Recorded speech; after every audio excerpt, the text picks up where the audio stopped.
Bismillahirrahmanirrahim. Assalamu alaikum viewers. Today we are going to start exercise 1.2 question number 1, and the question number 1 is from the following matrices identify unit matrix, row matrices, column matrices and null matrices।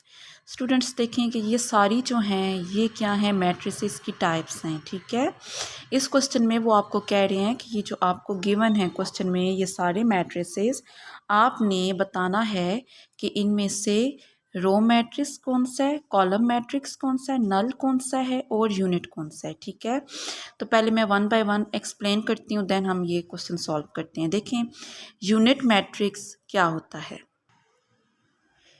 सबसे पहले तो मैं आपको ये बताऊंगी कि unit matrix को हम आइडेंटिटी मैट्रिक्स भी कहते हैं। ठीक है, तो आइडेंटिटी मैट्रिक्स और यूनिट मैट्रिक्स क्या है। A diagonal matrix is called identity और unit matrix if all diagonal entries are one. ठीक है, यूनिट मैट्रिक्स हम किसको कहते हैं, जिसमें हमारी डायगोनल एंट्रीज क्या हो, वन हो। ठीक है, आगे चलें, देखें क्या है रो मैट्रिक्स। रो मैट्रिक्स क्या होता है। A row a matrix is called a row matrix if it has only one row. ऐसा मैट्रिक्स जिसमें सिर्फ एक रो हो। ठीक है, ऐसे मैट्रिक्स जिसमें सिर्फ एक रो हो उसको हम कहते हैं कि ये रो मैट्रिक्स है। एंड कॉलम मैट्रिक्स ऐसा मैट्रिक्स जिसमें सिर्फ एक कॉलम हो उसको हम कहते हैं कि ये कॉलम मैट्रिक्स है। लास्ट पे आ जाता है नल मैट्रिक्स। तो नल मैट्रिक्स क्या होता है।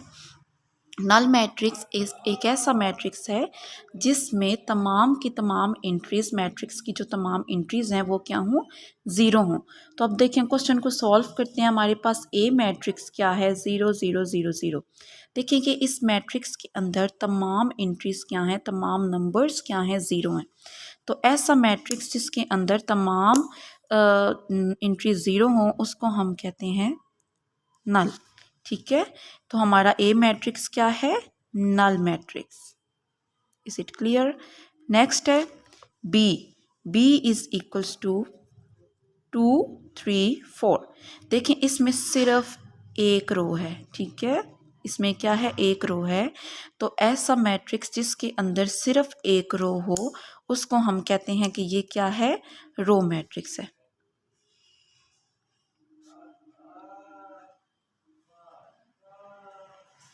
नेक्स्ट देखें सी है। सी में क्या है, देखें सिर्फ एक कॉलम है, C1 ओनली वन कॉलम। तो ऐसा मैट्रिक्स जिसमें सिर्फ एक कॉलम हो उसको हम कहते हैं कॉलम मैट्रिक्स।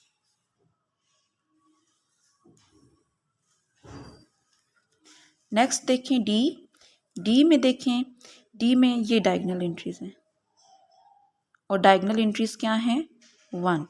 ठीक है, ऐसा मैट्रिक्स जिसमें डायगोनल एंट्रीज 1 हो उसको हम आइडेंटिटी मैट्रिक्स या फिर यूनिट मैट्रिक्स कहते हैं। तो डी वाला है आइडेंटिटी। ठीक है, डी वाला है आइडेंटिटी और यूनिट। नेक्स्ट इज ई। ई में देखें, ई में एक ही है नंबर और वो क्या है, 0। तो ये क्या होगा, नल। नल मैट्रिक्स ऐसा मैट्रिक्स जिसकी एंट्री 0 हो उसको हम कहते हैं null. Okay, next is F. F is 5 6 7। देखें ये क्या है, कॉलम है। ये एक ऐसा मैट्रिक्स है जिसमें सिर्फ एक कॉलम है तो इसको हम कहेंगे कॉलम मैट्रिक्स। ठीक है, तो ये था हमारा क्वेश्चन नंबर 1। नेक्स्ट हम स्टार्ट करते हैं question number 2। From the following matrices identify square, rectangular, row, column, null, identity. देखिए हम क्वेश्चन नंबर 1 में रो भी कर चुके हैं, कॉलम भी कर चुके हैं, नल भी कर चुके हैं, आइडेंटिटी भी कर चुके हैं। ठीक है, अब क्वेश्चन नंबर 2 में जो आपको मैट्रिसेस गिवन है आपने उनमें से बताना है कि स्क्वायर कौन सा है, रेक्टेंगुलर कौन सा है, रो मैट्रिक्स कौन सा है, कॉलम कौन सा है, नल कौन सा है, आइडेंटिटी कौन सा है। सबसे पहले मैं ये 6 के 6 आपको एक्सप्लेन करती हूँ, उसके बाद हम क्वेश्चन को सॉल्व करेंगे। ठीक है, तो देखें स्क्वायर मैट्रिक्स क्या होता है। सिंपल बता रही हूँ, स्क्वायर मैट्रिक्स वो मैट्रिक्स होता है जिसमें नंबर ऑफ रोज और नंबर ऑफ कॉलम्स बराबर हों। ठीक है, फॉर एग्जांपल ऐसा मैट्रिक्स जिसमें 2 रो हो 2 कॉलम हो तो उसको हम कहेंगे स्क्वायर मैट्रिक्स, ठीक है। और रेक्टेंगुलर मैट्रिक्स वो मैट्रिक्स होता है जिसमें नंबर ऑफ रोज और नंबर ऑफ कॉलम्स बराबर ना हो। अभी हम आपके क्वेश्चन सॉल्व करेंगे तो आपको क्लियर हो जाएगा, ठीक है। तो रो मैट्रिक्स किसे कहते हैं? रो मैट्रिक्स वो मैट्रिक्स होता है जिसमें सिर्फ एक रो हो, ठीक है। इसी तरह कॉलम मैट्रिक्स वो मैट्रिक्स है जिसमें सिर्फ एक कॉलम हो। नल मैट्रिक्स उसको कहते हैं जिसमें तमाम एंट्रीज मैट्रिक्स की ज़ीरो हो। उसके बाद आ जाता है आइडेंटिटी मैट्रिक्स। आइडेंटिटी मैट्रिक्स उसको कहते हैं जिसमें डायगोनल एंट्रीज 1 हो। Okay, first part is -8 2 7 12 0 4। तो देखें इसका ऑर्डर क्या है, 2 रोज एंड 3 कॉलम्स, यानी कि इसकी 2 रो हैं और 3 कॉलम हैं, ठीक है। नंबर ऑफ रोज और नंबर ऑफ कॉलम्स इक्वल नहीं है, तो ये होगा रेक्टेंगुलर मैट्रिक्स।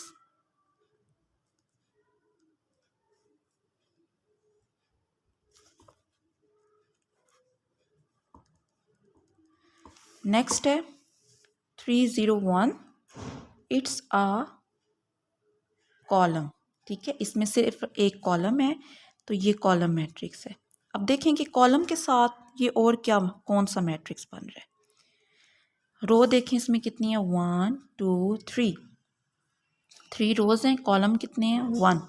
तो देखें इसका भी ऑर्डर सेम नहीं है, ठीक है। तो जिसका ऑर्डर सेम ना हो वो क्या होता है, रेक्टेंगल भी होता है साथ। तो ये है हमारा कॉलम भी और रेक्टेंगुलर मैट्रिक्स भी। नेक्स्ट है थर्ड में देखें 2 rows 2 columns, number of rows और नंबर ऑफ कॉलम्स इक्वल हैं, तो ये हमारा होगा square matrix. Is it clear? Next is 2 rows 2 columns, number of rows और नंबर ऑफ कॉलम्स इक्वल हैं, तो ये हो गया स्क्वायर मैट्रिक्स। अब देखें इसमें डायगोनल एंट्रीज क्या हैं, 1।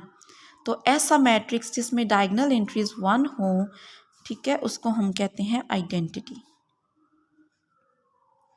आइडेंटिटी और आइडेंटिटी का दूसरा नेम क्या है, यूनिट।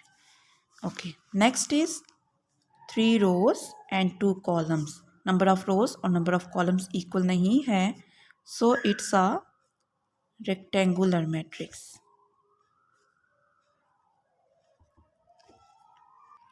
Okay, 6 is 3 10 -1। देखें इसमें इस मैट्रिक्स में सिर्फ एक रो है, तो ऐसा मैट्रिक्स जिसमें सिर्फ एक रो हो उसको हम कहते हैं रो मैट्रिक्स। और रो के अलावा ये क्या है, देखें रो एक है लेकिन कॉलम कितने हैं, 3, तो इनका ऑर्डर सेम नहीं है, ठीक है, तो ये रेक्टेंगुलर भी होगा। नेक्स्ट है 1 0 0, कॉलम एक है तो ये कॉलम भी है और रेक्टेंगुलर भी है। देखिए रोज 3 हैं लेकिन कॉलम 1 है, तो ये कॉलम के साथ साथ रेक्टेंगुलर मैट्रिक्स भी है। Okay, 8th part is 1 2 3, 3 rows 1 2 3, 3 columns, number of rows और नंबर ऑफ कॉलम्स दोनों 3 हैं, तो दोनों सेम हैं, तो ये स्क्वायर मैट्रिक्स है। Okay, last is 3 rows and 2 columns, match नहीं है, तो एक तो ये रेक्टेंगुलर है और दूसरा क्या है, ऑल एंट्री ज़ीरो हैं, तो ऐसा मैट्रिक्स जिसकी ऑल एंट्री ज़ीरो हो उसको हम कहते हैं null matrix. Is it clear? तो देखिए हमने 2 क्वेश्चंस कर लिए हैं, क्वेश्चन नंबर 1 और क्वेश्चन नंबर 2 1.2 का हो गया है। क्वेश्चन नंबर 3 इंशाल्लाह नेक्स्ट वीडियो में करेंगे। उम्मीद है आप सबको समझ आ गई होगी। चैनल को सब्सक्राइब लाजमी कीजिएगा ताकि आइंदा की जो वीडियोज़ हैं वो आप तक पहुँच जाएँ। अल्लाह हाफिज़।